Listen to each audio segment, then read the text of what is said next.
जरत इतही जगत इतही जरत महानतम विधि सागर आदि सदगुरुआ श्री जी साहिब जी बड़े मत के धनी फरमाते हैं। प्यारे सुंदर साथ जी दिव्य परम धाम अखंड परम धाम अपने निज घर श्री राजी महाराज जी का दिव्याति दिव्य श्रृंगार की शोभा आप श्री इंद्रावती जी में श्री पांच पद्मावती पुरी धाम करुणा जी में दरबार साहब बंगला जी में अपनी ब्रह्म पत्नी सुंदर साथ को जो माया जन संसार में आई थी और यहाँ पर अपने धनी को अपने घर को अपने आप को भूल गई थी उनको याद करवा रहे हैं और दर्शन करवा रहे हैं कि अपने धनी श्री श्यामा श्याम अपना वासा है धाम अपने धाम धनी है श्यामा जी है अपना घर परम धाम है और फिर उनका स्वरूप उनका दर्शन जो रूह करेगी वास्तव में उसकी सारी इस संसार के अंदर इच्छाएं पूर्ण हो जाएंगी। धामधनी शिव इंद्रावती जी के पावन हृदय में विराजमान होकर के ऐसे दिव्य संसार के अंदर में दिव्य दर्शन करवा रहे हैं। किनका करवा रहे हैं? अपने स्वरूप का। और स्वरूप का दर्शन उन्होंने सिर से लेकर के चरण कमल तक दर्शन करवाया।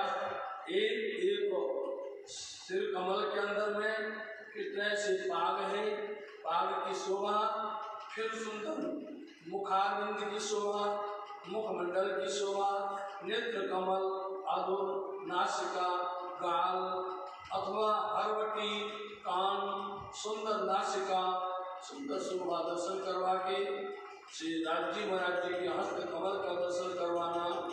हस्त कमल में भी खब्बे मच्छे कोनी कलाई काढ़े हथेलियाँ पहुँची और ऊपर सुंदर अंगुलियों में अंगूठियाँ, नक की रोशनी, सुंदर हृदय कमल के अंदर में श्री राजी महाराज जी के पांच हारों की शोभा, उनकी कुंदन जो लटक रहे पीछे उनकी शोभा, बाजूबंद और फिर राजी महाराज जी ने कैसे किया हुआ है कि और जामा कैसा है और पिछोरी है।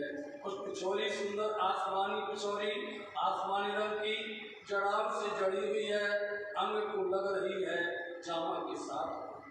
ऐसे ही जामा के साथ की जात के रंग लगा हुआ है।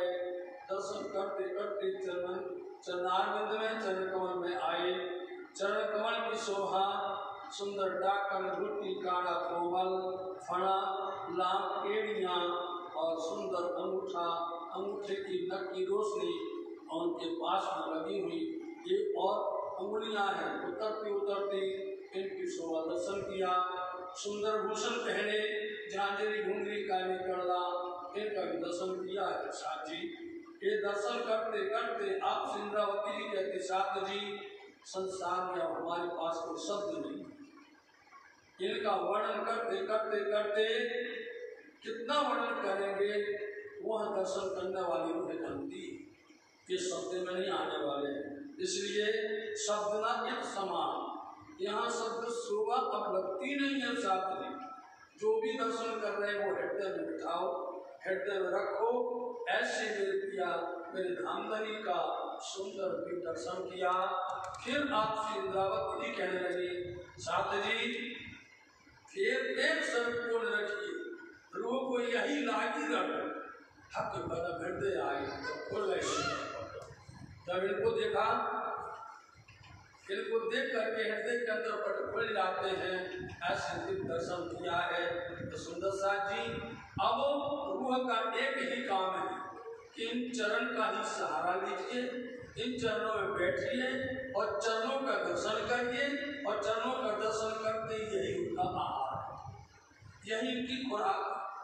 राज्य के चरणों का दर्शन कर लिया, रूह की आत्म तो प्यास बुझ जाएगी। चरणों में इनकी निस्बत संबंध है रूहों का, इसलिए अब इन चरणों में और क्या क्या है? इतनी जारत, इतनी जगह जारत तो दर्शन करना। इन चरणों का दर्शन करो। और जगात बोलते हैं जित है से अपने कमाई का 40वां हिस्सा देना, मतलब उसको बोलते पुण्य कार्य में लगाना। उनकी भाषा में अपन बोले तो उसको दान देना, ऐसा बोलते हैं, उसको धर्म में लगाना। तो अब जो कुछ भी करना है श्री राज्य महाराज जी चरणों में यही दीदार है, समझनी। ज्यारत दर्शन, ज्यारत मतलब दर्शन यही है।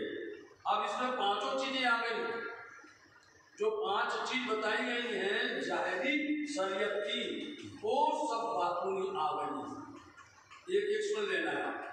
पहले नंबर में क्या बता दिया कि कैसे ज्यारत है और जगात है, कैसे दर्शन करना है राज्य के चरणों का, और किस तरह से उनमें हिस्सा देना है। अपने इस जीवन में हमें किस तरह से समर्पण होना है। तो अब राज्य के चरण ही दर्शन करो और यहीं पर अपने जीवन का अधिकांश भाग इसी में निछावर करो।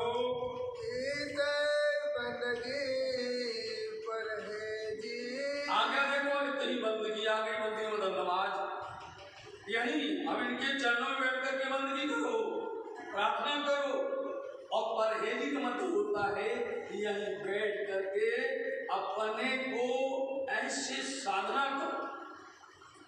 परहेज का मतलब होता है ऐसी साधना करो उसके अंदर में कि आप जो दुनिया की बातें सब छोड़ करके धनी के चरण में बैठ करके इनके स्वरूप को साधो, इनके स्वरूप को अपने हृदय अंदर में बार बार साधो। ये साधना है। इसलिए यही बंदगी है, यही जगात है, यही जारत है, यही रोजा है और यही हज। पांचों चीजें यहीं पर यही रोजा जगात। ये पहले वर्णन चल चुका है कि यही रोजा है और यही जगात है, यहीं पर तीर्थ है, यहीं पर जो है हज है। इनके चरणों में ही हज करना, तीर्थ करना, इनके चरणों में ही अपने आप को समर्पण करना और इनके ही रात दिन चिंतन करना, यही रूहों का काम है।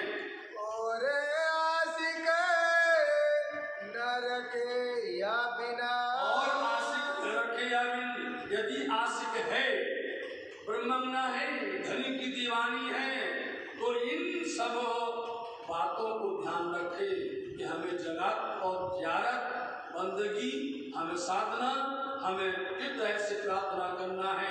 इन सब मोमिनों के दिल के अंदर में श्री राज्य के चरण ही सब कुछ है। राज्य के चरण मिल गए तो बस बोले ना हमें कहीं अब तीर्थ में जाना, ना हमें कोई जो है ज़ियारत। इनके दर्शन मिल गए, सब दर्शन मिल गए। छात्र जी इनके हम साथ बैठ करके हमने साधना धनी के चरण में कर ली, सब साधनाएं हो गई।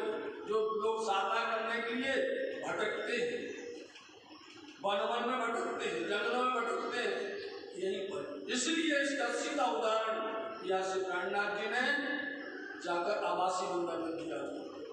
भैरव सेठ को बोला कि यदि तुमने 1 महीना की हमारे साथ बैठ कर साधना कर ली, 1 महीना मात्र यदि साधना कर ली, तो तुम घर बैठे ही तीर्थ हो जाएगा, घर बैठे तुम्हारी बंदगी हो जाएगी, घर बैठे तुम्हें दर्शन हो जाएंगे, घर बैठे मतलब चरण आ गए राज्य के, सब आ गए।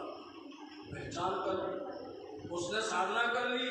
क्या 3 दिन मात्र छोड़ा उसने संसार का अभक्षण, जो भी बुरे काम थे 3 दिन छोड़ा। और 3 दिन के छोड़ने के बाद अपने आप में जन्म धर्म छोड़ दिया उसने। क्योंकि धनी आए, उनके मुबारक चरण आए, उनका दीदार पा लिया, इसलिए उनका सब कुछ हो गया। इसलिए घर में उन्होंने क्या बोला, लोग जंगल में जाते हैं, अनेक प्रकार की साधनाएं करते हैं और वहां से खाली हाथ आते हैं, कुछ नहीं मिलता।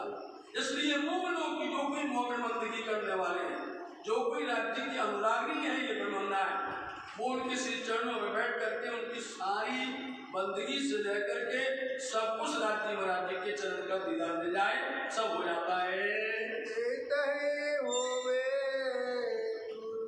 इतनी होवे कुर्बान। कुर्बान बोलते हैं फना हो जाना, अपने आप को मिटा देना। इस तरह से कैसे फना हो जाना इन चरणों पर, मतलब अपने आप को मर सब कोई जात है, चाहिए मोमिनो पर जीवते न मरेंगे मोमिन तो क्या मरेंगे मुनाफा को, मरना ही मतलब अपने आप को मारिए। कैसे मारना? ये शब्द ये धनी जी को शब्द पुकार रहे, कह रहे हैं मोमिन, इसलिए यहीं पर कुर्बान हो जाओ, इनके चरणों पर निछावर हो जाओ, यहीं पर राज्य तुम्हारे अभी बंगला की में सुना, फिर बंदगी का फल मिलेगा। बंदगी का फल खाली जाने वाला नहीं, धनी की मेहर मिलेगी। इसलिए जो कोई मोमिन हो वो इसलिए चरणों के अंदर में अपने आप को निछावर कर देवे। खाना दीदार इनका, खाना दीदार इनका, फिर से उसी को रिपीट करना, फिर करके उसको दोहराना कि मोमिनों का आहार खाना क्या है। इनका दर्शन मिल जाए, चरणों का दर्शन मिल जाए, राज्य के स्वरूप का दर्शन हो जाए, फिर राज्य के दर्शन को करें, पाद से निहारे, मुखमंडल को निहारे, राज्य महाराज के हृदय कमल को निहारे, श्री राज्य महाराज जी के सुंदर चरण कमल को निहारे।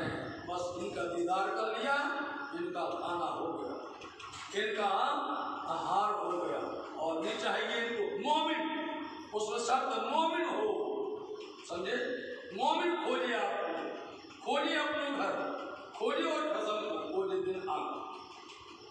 जब तक मोमिन ये दर्शन नहीं करते हैं उनको कुछ भी अच्छा नहीं लगेगा, चाहे दुनिया रख दो उनके सामने, सब दर्द लेकर नहीं। मोमिनों का ही आहार, मोमिनों का खान पान, उनकी बंदगी मोमिनों की श्री राज्य की श्री चरण है। यासो जीवे लेवे श्वास, यासो जीवे लेवे श्वास, इसी से उनका जीवन है। उनका जीवन राज्य के चरण मिल गए और इन्हीं चरणों से ही उनका सहारा है, तो श्वास चलती है। उनका दर्शन मिल जावे, चरणों का दर्शन मिल जावे, यही इनकी श्वास। नहीं मिले तो श्वास उड़ा देंगे, सांस न लेवे। उनका जीव जो है इन्हीं के चरणों के दर्शन से जीव जिंदा है, नहीं तो वो जीव बेकार है। इतनी बड़ी बातें, इतनी बड़ी शोभा, राज्य का दर्शन करवाया, पहला दर्शन है, परम धाम का मूल दर्शन है। दर्शन करने के बाद में, चरण अंतरी के बाद में कितनी अच्छी बंदगी बताई है। आप पूरा दर्शन कर लीजिए, दर्शन करने के बाद यदि आप ये आखिर की चौपाइयों को नहीं जोड़ेंगे, दर्शन का फल नहीं है, अथवा उस पाठ का कोई फल नहीं। ऐसा करना है, समझे? चरण अंगूठा तक दर्शन किया, सिर से लेके चरण अंगूठा तक दर्शन किया, फिर उसमें कैसे मस्त होना है, उसमें कैसे डूब जाना है। ऐसे डूब जाना है कि उसको करते करते खाना भूल जाए, श्वास भूल जाए, उसमें हम सोना भूल जाए, वो मोमिनों की दशा है। इसलिए चरण का सहारा ही मोमिनों को बरहमेश फल और ताकत देता है। दोस्ती ने स्वरूप करो दोस्ती स्वरूप की, अब गोविंद स्वरूप की दोस्ती। हम दुनिया से दोस्ती के लिए भागते फिरते हैं, ये हमारे दोस्त, ये हमारा दोस्त, चाहे हमें झूठ बोलना पड़े, हमें छल बोलना पड़े, छल करना पड़े, कितनी भी हमें नाटक करना पड़े, दुनिया की दोस्ती न जाए, समझ नहीं? राज्य की दोस्ती चाहे चली जाए। और मोमिनों को क्या है, उनकी दोस्ती यही है, दुनिया की दोस्ती चाहे चली जाए, जाने कोई फर्क नहीं पड़ता। लेकिन धनी की दोस्ती, ये मोमिन किसकी दोस्ती करते? एक धनी की दोस्ती करते। और इसलिए क्योंकि यदि दुनिया की दोस्ती करेंगे तो इसमें फिर हमें बंधन में बनना पड़ता है, और बंधन बनना पड़ता है तो उसमें जो है सब कुछ दिखावा करना पड़ता है। एक दूसरे के प्रति हमें फिर उनके निभाना पड़ता है। ना निभाओ तो बोले कैसे दोस्त हो, कैसे सगे हो, कैसे रिश्तेदार हो, कैसे। इसलिए सब अलग हो जाओ, अलग होकर के राज्य से दोस्ती करो। इन दोस्ती से मिलने वाला है, दुनिया की दोस्ती से कुछ भी मिलने वाला नहीं। इसलिए इनसे दोस्ती करो, इनका प्यार लो। राज्य की दोस्ती करोगे तो धनी का प्यार मिलेगा। दिन से मिटता प्यास, से प्यास। अब प्यास मतलब जो चाहना है, कितनी चाहना है, कितनी इच्छाएं, बोले इनकी दोस्ती करोगे, ये ऐसे हमारे दुल्हा हैं कि कोई भी प्यास बाकी नहीं रहेगी, कोई तड़प बाकी नहीं रहेगी, पूरी कर देगी। दुनिया की दोस्ती नहीं करने वाली, दुनिया की दोस्ती कोई काम आने वाली नहीं। सब चांदनी की चांदनी है, फिर अंधेरी रात है, फिर कुछ भी काम आने वाला नहीं, समझे?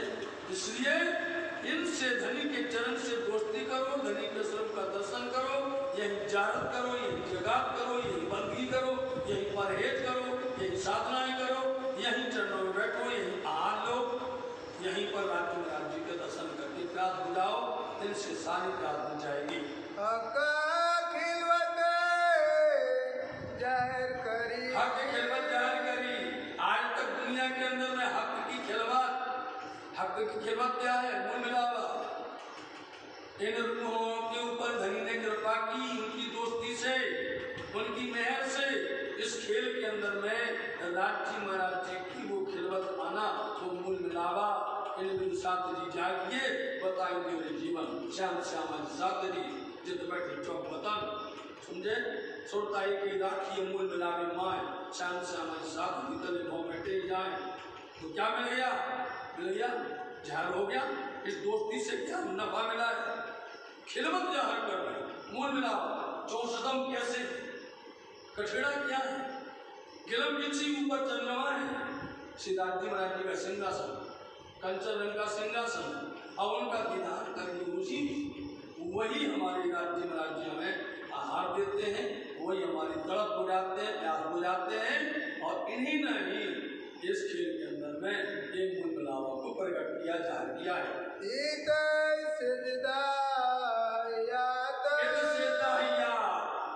हम यहीं पर सिद्ध करो जो खिलवत जाहिर किया है, जो मूल मिलावा जाहिर किया है, प्रकट किया है, यहीं पर अखंड सिद्ध करो, नमन करो, प्रणाम करो। यही चरण में हरियाती आप मिलने वाला है, मुक्ति का वो रस मिलने वाला है, जिसको हरियाती आप बोलते हैं। इन चरणों में प्रणाम करो और इन चरणों का सहारा लो। यहाँ जब खिलवत जाहिर हो गई तो यहीं पर अपने को नमन करना है और इन्हीं चरणों को सहारा लेकर के दुनिया में जाहिर करना है।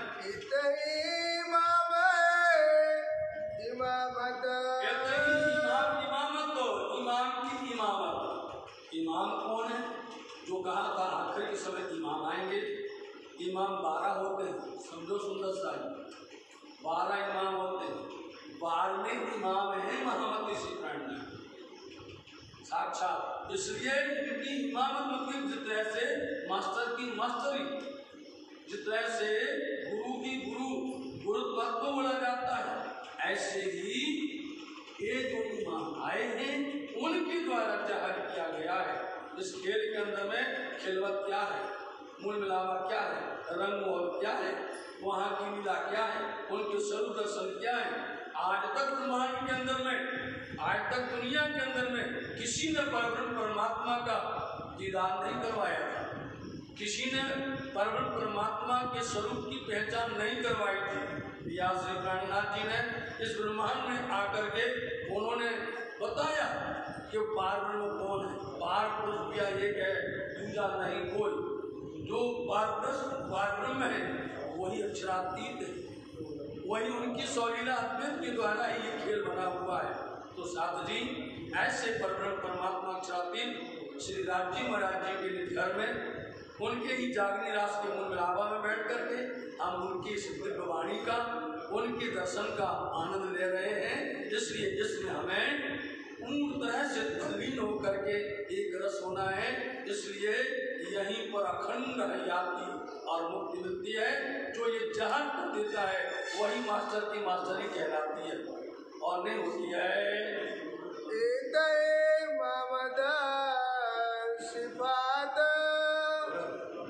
कहते ही मोहम्मद सिपा, और यहीं पर जो आखिरी मोहम्मद कहे गए हैं उनकी सिपा मतलब वो सिफारिश करेंगे, वो सिफारिश करेंगे कि कौन सी बंदगी मोमिनों ने की है। मोहम्मद की सिफायत है। अब प्रसंग ऐसा आया इसलिए थोड़ा बदल करके बोलना पड़ा है। समझिए हमारे इसी समय हमारे कलेक्टर साहब आएंगे तो हमको पता नहीं तो इसको और बोले, जिस समय पर यहाँ पर आते हैं लोग उस पर ही वचन चलते हैं। बोले हम बैठे वहाँ पर भाई हम वही सुन करके आए, तो कैसे करें, है ना। तो सुंदर साहब जी आप समझ लीजिए, इमाम की इमामत वही है जैसे डॉक्टर की डॉक्टरी होती है, मास्टर की मास्टरी होती है। ऐसे इमाम आकर के समझ आएंगे और वो वेदों को, शास्त्रों को, कुरान को, धर्म ग्रंथों को उनके अंदर के भेद को, उनके प्रयास को प्रकट करते हैं और सबको सबकी समझाएंगे और समझा करके उनको सही मार्ग पर लाएंगे। वो है इमाम की इमामत, समझे। और ऐसे समय पर मोहम्मद साहब भी आएंगे और वो आकर के सिफारिश करेंगे। सिफारिश होते सिफारिश करेंगे, वो सिफारिश करेंगे कि बंगला दरबार में वो इमाम मेहदी बैठेंगे। उस समय पर बैठ करके वो सबकी फाइलें देखेंगे, सबकी साथी कोई बाकी नहीं रहेगा।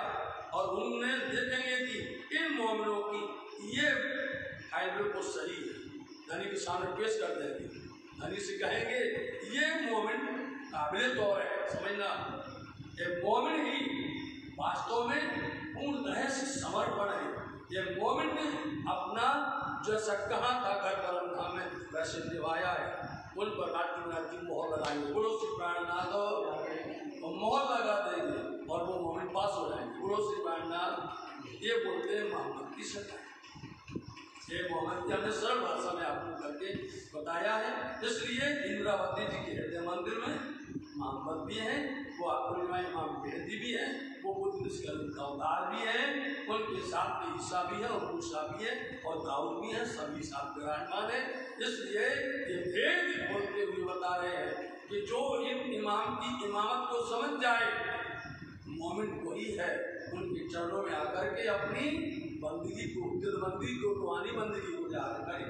इसलिए हमने आपको बता रहे थे कि 12 इमाम किए, 12 इमाम की वर्णन था। इसीलिए आखिरी इमाम, ये तो आप कहोगे कि दिल्ली के अंदर 12 मोमिन गए थे, समझे। दिल्ली में 12 मोमिन गए, लेकिन इमाम ही उनको लेके गए बादशाह के पास। बादशाह है, वहाँ का इमाम पकड़ करके लेके गया ना बादशाह, मैं लाया हूँ, उनके बंदे में लेकर के आया हूँ। तो ये खास जो होने वाले थे इमाम, 12वें इमाम या प्राणनाथ जी साहब जी, इनकी बात में इमाम कोई नहीं होगा। इस तरह से जैसे कि कल की अवतार बुद्ध निष्कलन का अवतार, इसके बाद कोई अवतार नहीं होगा। स्वामी जी खुद बोलते हैं अवतार की उत्तम थया तह अवतार न सूखा। अवतारों के प्रकरण अवतार से भी उत्तम हुआ, अवतार से भी क्या काम है। अब इसलिए कैसे इमाम की इमामत और मोहम्मद की सिफायत ये मोमिनों ने पाई है, धनीनों पर मेहर बरसाई है। इसलिए इनको यहाँ बैठ करके घर पर धाम के धाम धनी श्यामा जी का साक्षात दर्शन हुआ और उनके चरणों में बैठ करके बंदगी करती है। कोई खाली न गया इन खिलवत, कोई खाली न गया इन खिलवत। जिसने इस खिलवत को, मूल मिलावा को जिसने प्राप्त कर लिया, जिसने पहचान लिया, जिसने उस खिलवत में मूल मिलावा बंदगी कर ली, धनी के चरणों का दर्शन कर लिया, कभी खाली जाएगा? कोई खाली नहीं जाने वाला। उसकी सारी बंदगी का लफा सब फल मिलने वाला। ये इसकी महिमा है। जो भी इस बंदगी में आ जाएगा, जिन्होंने खिलवत को पहचान लिया, धनी को पहचान लिया, वो कैसे भी करके उसकी बंदगी खाली जाने वाली नहीं। इसको सब न्यामतें मिलेंगी, न्यामतों का भंडार मिलेगा, न्यामतों का खजाना मिलेगा। कोई प्रकार से कमी नहीं आने वाली है जिसने ये खिलवत को पहचान लिया। कछु लिया हक का भेद, कछु लिया हक का भेद। यदि उसने थोड़ा सा भी राज्य का हक होता, धनी का, पिया का थोड़ा सा भी रहस्य जान लिया, थोड़ा सा भी रहस्य, मतलब कितना रहस्य है, थोड़ा सा भी उसने इसको समझ लिया, राज्य के चरणों को समझ लिया, मुकाबिल को समझ लिया, उनकी मेहर को समझ लिया, है ना, उनकी इनाम को समझ लिया, उनकी इज्जत को समझ लिया, उनकी निस्बत को समझ लिया। एक थोड़ा सा भी उसने उस रहस्य को जान लिया, खाली जाने वाला नहीं। कभी भी वो उसके सारे काम पूरे होंगे। एक चरण की बंदगी करेगा, निस्बत है उसकी। इसलिए साक्षी ये वाणी कह रही है, तो आप हम सबको कभी भी उदास नहीं होना चाहिए, हताश नहीं होना चाहिए, कभी भी हमें नेगेटिव बात नहीं करनी चाहिए। और हमें नाम धनी का ये प्यार मिलता है और प्यार से वो कभी वंचित नहीं रहेगा। सो कहूँ जाए ना सके। ये दावा है, देखिए चौपाई करे, सो कहूँ जाए ना सके। जिसने हक का भेद जान लिया, थोड़ा सा भी खिलवत को समझ लिया, चरण का उसको दर्शन हो गया, फिर वो कहीं नहीं जाएगा। आज तक देख लो आप, जो निजानंद में आ गया, जो प्रणामी में आ गया, जिसने वाणी को समझ लिया, सदगुरु को समझ लिया, नाम जी को समझ लिया और पांच स्वरूप को समझ लिया, फिर उसको आप कितने भी सुनाओ वाणी, अगर दुनिया की जितनी वाणी सुना दो, जितनी ज्ञान सुना दो, उसकी आत्मा मालूम क्या बोल रही? आप जो कुछ बोल रहे हो उससे ज्यादा हमारे पास बोलो सिद्धार्थनाथ, जो कुछ तुम कह रहे हो, तुम क्या कह रहे हो उसको मालूम है। तुम छह जगत से आगे बात कर नहीं सकते, तुम 14 लोग से आगे बात कर ही नहीं सकते हो, इसलिए बड़ा ऐसा फिर नहीं जाएगा होगा। ये रस है ऐसे, क्योंकि उसको मेहर मिल गई, उसको निस्बत मिल गई, सम्मान मिल गया, उसको इनाम मिल गया, वो ईश्वर समझ गया, राज्य का जोश समझ गया, इसलिए बड़ा कहीं नहीं जा सकेगा। राज्य का दीदार पा लिया सच्चे दिल से तो कभी भी वो होगा दूर। यदि उसने नहीं पहचाना तो जरूर करके भटकेगा, समझे नहीं? सच्ची बात है, यदि उसने नहीं पहचाना है, उसको सच्चे में सद्गुरु नहीं मिले, उसने तारतम्य की पहचान नहीं की है, तो निश्चित करके वो भटक जाएगा, इधर उधर जाएगा। लेकिन यदि उसने तारतम्य की पहचान कर ली है, उसने खिलवत की पहचान हो गई, धनी किचन की पहचान हो गई, तो वो शक के कैद में आ गया, समझे नहीं? धामधनी के कैद में कहीं जा ही नहीं सकता है वो। बढ़िया इशक के कैद ये है आशिक और मासूक की, ये बात ही न्यारी है। यदि सच्चे आशिक मासूक हैं तो मासिक आशिक के इशक में फंस गया, कभी नहीं जा सकता, समझे नहीं? और झूठा फरे भी है तो भागेगा, धोखा देगा नहीं देगा। और यदि सच्चा है तो इशक के कैद में बंधन में आ गया और फिर वो अलग नहीं जा सकता और हट ही नहीं सकता है। साची श्रृंगार किया राज्य का, समझे? श्रृंगार किए मेरे दुल्हा, सब श्रृंगार हो गया, लेकिन उसके बाद की जो बंदगी है वही विशेष बात है। हम आपको फिर बता रहे हैं, दर्शन तो कर लिया अपन ने शिख से लेके चरण तक, लेकिन बाद में सिंगावती जी ने जो बताई है कि रूहों की ये है खजाना, रूहों का ये फर्ज है, रूहों का ये धर्म है, समझे? रूहों का चरण ही आसरा है, ये चरण नहीं उनकी सब कुछ ज्ञान से भरी हुई है, इसलिए वो ईश्वर के कैद में फंस गई, ईश्वर के कैद से कभी अलग नहीं हो सकती। आशिक पकड़े जो दावन, देख लो, आशिक पकड़े जो दावन, आशिक ने यदि दामन पकड़ लिया, राज्य का जो जामा है, जामा में 3 भाग है, घेरदार दामन है, यदि दामन पकड़ लिया आशिक ने फिर नहीं छोड़ना उसको। पकड़ना मतलब क्या है? कितना सुंदर जामा है, आसमानी रंग की पिछोरी और घेरदार दामन सफेद रंग का जड़ा होता है, उसको पकड़ लिया तो उसमें देखने लग गई कि इसमें कैसी जड़ी बूटी है, इसका कितना सुंदर सफेद रंग के साथ में उज्जवल है, नूर है, उसमें कैसे नंग जड़े हुए हैं और उसमें ऐसी फंस गई, उसमें से निकलने मुश्किल हो जाएगा। एक दावा है कि एक बार यदि दामन पकड़ लिया तो फिर कोई कहता नहीं भैया यदि दामन पकड़ लिया तो छोड़ना नहीं, राज्य का दामन पकड़ लो, दामन आशिक ने पकड़ लिया तो फिर तो छूटे नहीं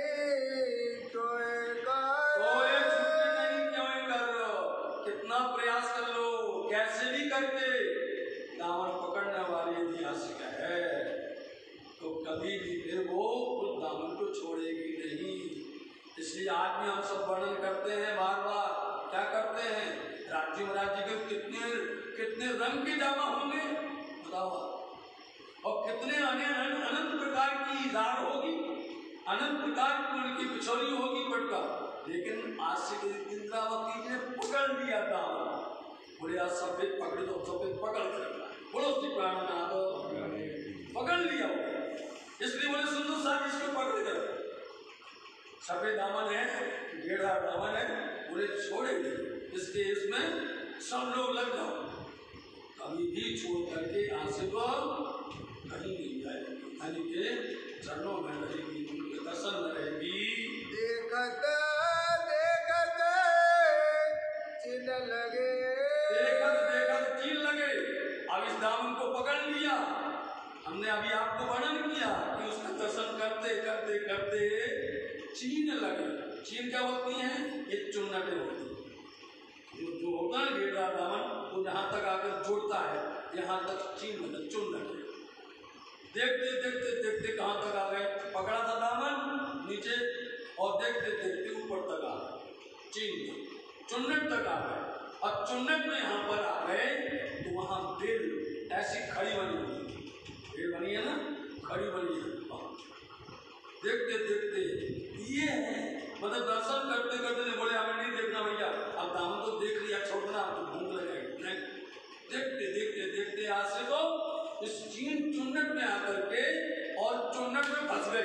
बोलो आप जैसे चुन जैसे बोला था बाग बनी सिर्फ पैक बनाए थे, उसमें है क्या गई थी, फंस गई थी ना, ये उसमें से निकले नहीं। अब ऐसे ही चुन्नट तक आई और चुन्नट में आकर के अब वो जो है उसमें ही उसकी नजर या उसकी वो उसी में ही आकर के बैठ गई या उसमें उलझ गई, उसी में डूब गई।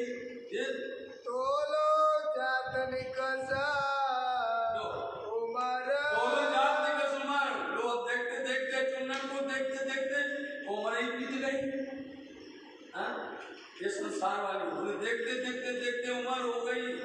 अब देखते देखते वर्णन करते करते दर्शन करते करते कैसा है, कितनी सुंदर उसमें नगस्कारी है, कैसी उसके अंदर में बेल बूटियां हैं, कैसे उसमें नंद गड़े हैं, उनकी किरणें कैसे उठ रही हैं, तरंगे कैसे हो रही हैं। इसलिए देखते देखते देखते तो उसकी उम्र ही बीत जाएगी।